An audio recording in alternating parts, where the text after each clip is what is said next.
नमस्कार दोस्तों, मैं संजीव आपका स्वागत करता हूं अपने चैनल न्यूज़ सर्कुलर पेज पे।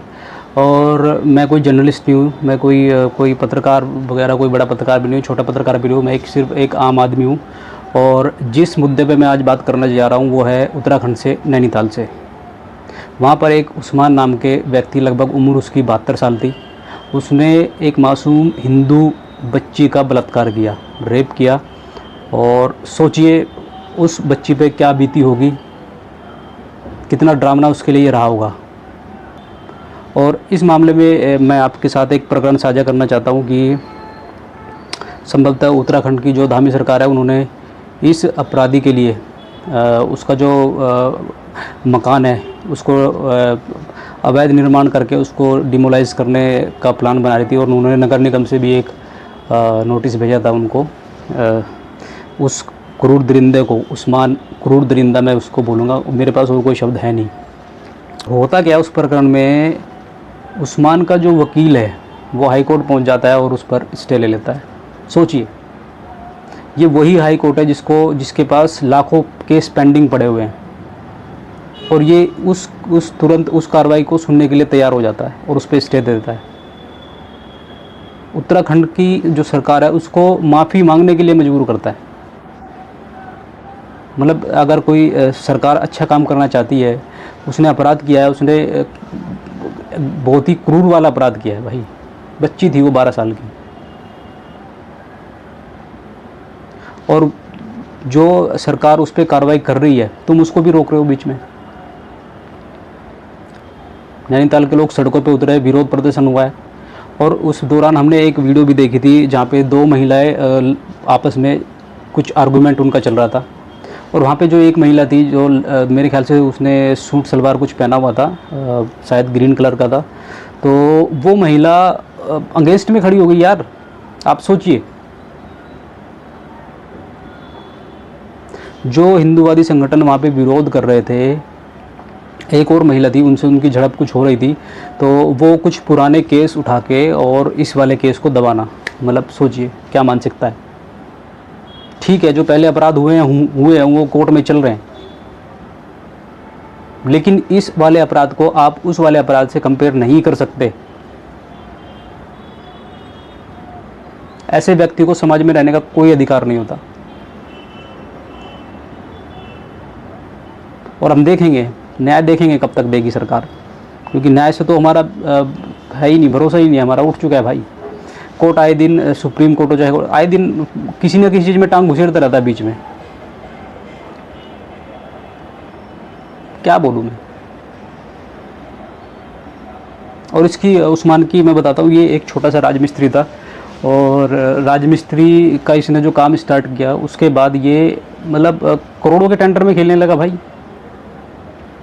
आप सोचिए, एक छोटा सा राजमिस्त्री, उसके बाद लोक निर्माण विभाग में वो कैसे सेट होता है, कैसे वो करोड़ों के टेंडर लेता है। मतलब लोक निर्माण विभाग तक के उसके पास टेंडर थे करोड़ों के। और जब सरकार उसका घर डिमोलाइज करने जा रही थी बुलडोजर से, तब ये हाई कोर्ट आता है बीच में श्वेत संज्ञान लेने। तो भाई इन कोर्ट का तो मुझे कुछ भरोसा ही नहीं है। बहुत सारी वीडियोज़ आई है, नैनीताल में हंगामा हुआ, बहुत सारी चीज़ें आई है, लेकिन ऐसे अपराधियों के लिए कोई भी अगर स्टंट लेता है तो मेरी नज़रों में वो भी अपराधी है।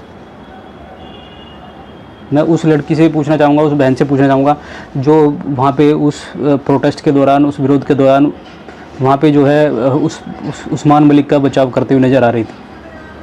उसके अपराध को ढकने के लिए एक पुराना कोई अपराध वो उठाकर उसके साथ कंपेयर करने लग रही थी। क्या मानसिकता है आपकी? आप उस बच्ची का दर्द समझ सकते हो क्या हुआ था? उसके परिवार से जाइए, उससे मिलिए।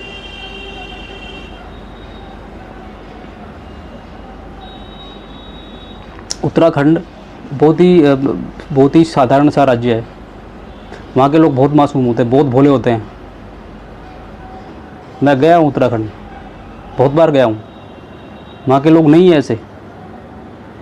आप रात के टाइम भी अपनी बाइक खड़ी कर दो तो वो वहीं के वहीं मिलेगी, चोरी नहीं होगी भाई। बहुत अच्छा राज्य है। और अब मैं सरकार से पूछना चाहता हूँ कि आपके पास कोई इसका विकल्प है? कि अगर ऐसे मामलों में, इस गवर्नमेंट के मामलों में जो कोर्ट बिन बुलाए मेहमान की तरह आ जाते हैं, तो उसका कुछ आपके पास विकल्प है कि आप क्या करेंगे? अगर नहीं है तो बनाइए, किसी अच्छे व्यक्ति को अपना सलाहकार बनाइए। कहता हूँ कि उत्तराखंड गवर्नमेंट कुछ भी करे, XYZ कुछ भी करे, कुछ भी मतलब कुछ भी, हमें न्याय चाहिए।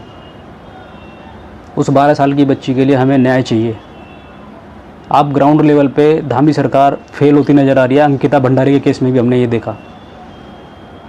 निकालो भाई, कोर्ट को बाद में देखो, आप निकालो, चलाओ बुलडोजर।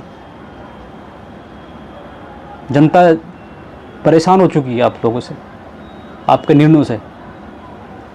हम नहीं चाहते ये वाला केस जो है उस्मान मलिक का, जिसने अपराध किया है, वो केस जो है लंबा खींचे, सालों तक खींचे। बंद कर दो, नहीं तो ये कोर्ट वोट सब तो तमाशा बना के रखा है।